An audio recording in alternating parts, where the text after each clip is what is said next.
প্রতিটি সন্তানই একটু বড় হওয়ার পর নিজের মাকে পাগল ভাবতে শুরু করে। আমি তাদের একটা কথা বলতে চাই যে তারা ভুলে যায় মা তো মাই হয়, তিনি পাগল হয়ে গেলেও নিজের সন্তানকে মনে রাখেন। মায়ের খেদমত করা কখনো কখনো ফরজ, কখনো কখনো ওয়াজিব, কখনো কখনো নফল, কিন্তু স্ত্রীর খেদমত করা সমস্ত স্বামীর প্রতি সবসময় ফরজ। এই অপ্রিয় সত্যটা আমরা অনেকে ভুলে যাই।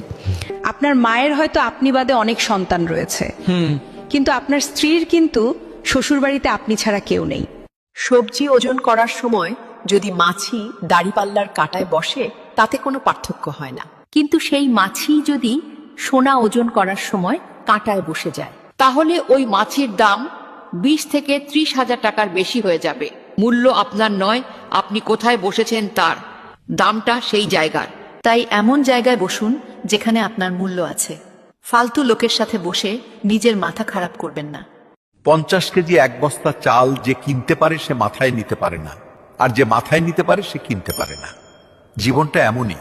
আল্লাহ কাউকে পরিপূর্ণভাবে সবকিছু দেন না, যে কোনো একদিকে অভাব রেখে দেন যেন সে বুঝতে পারে অভাব জিনিসটা কত কঠিন।